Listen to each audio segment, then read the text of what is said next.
Elias, kunin mo at gamitin lahat ng baril at sandata ko na kakailanganin.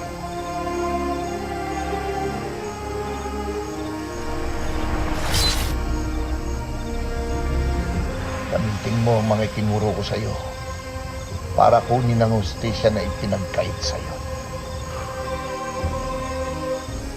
Maraming salamat, Guro.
Hanapin ko silang lahat.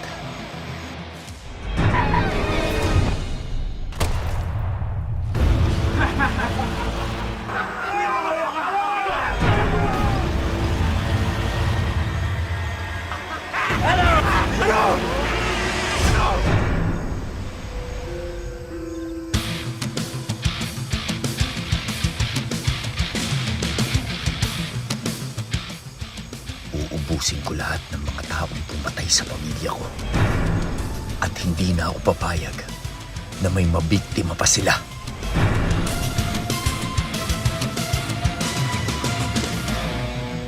Salamat, Guro.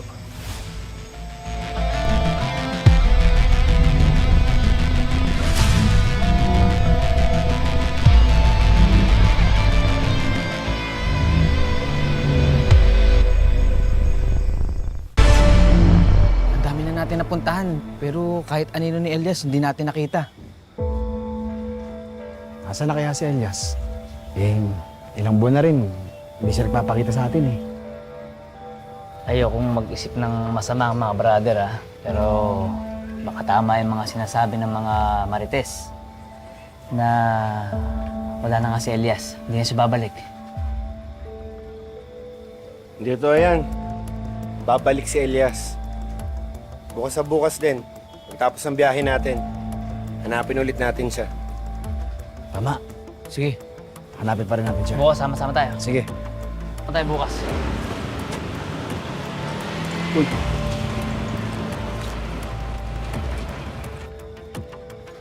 Carlo, ang ginagawa niyo dito? Di ba napag-usapan na natin na tambayan lang to ng Biyahero Riders? Pero dati, mula ngayon, tambayan na namin to ngayon. Ano sabi nyo? Aba, bakit? Papalag kayo? Ano nakakalimutan nyo? Wala na si Elias. Isang basagulero magtatanggol sa inyo. So, paano ngayon yan? Ha? Akala mo ba natatakot kami sa inyo, ha? Estong, Bakit? huwag kang umano. Hoy! Bakit? Sinabi pa namin na papalag kami. Pauwi na nga kami. Ha? O ano ba? Tanda kayo. Ay, biyaheros! Mali, pasensya na lang tayo, ha? Para matino na kayo at di na kayo magpunta dito sa tambayan namin. Tuturuan namin kayo ng leksyon. Ganun ha.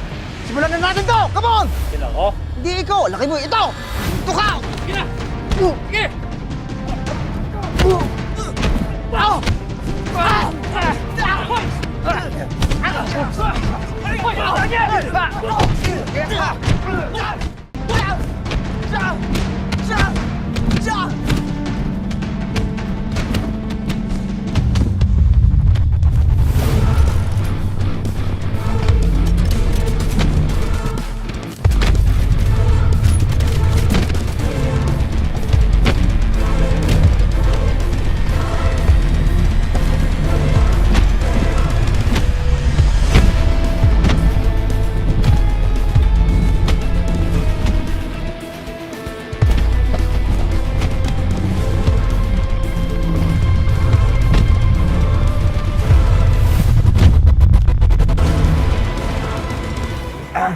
Okay lang.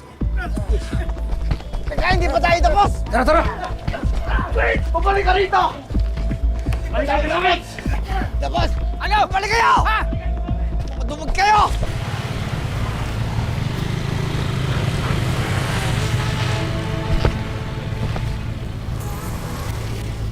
Okay ka lang pa, Estong? Wag lang. Teka. Kilala ka ba namin?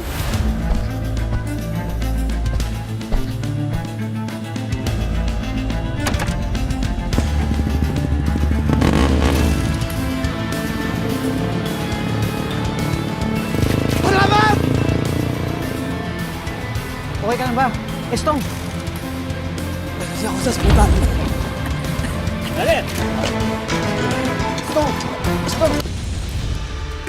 Elias! Dito na ako ulit mga brother. Ngayong Biyernes, kumapit kang mabuti. Nung gabi na inatake kami. Gabi-gabi, napapaniginipan ko ang mukha niya.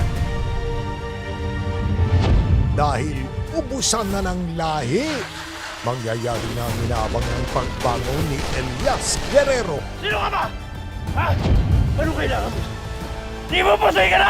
Malas mo, di ako madaling mamatay.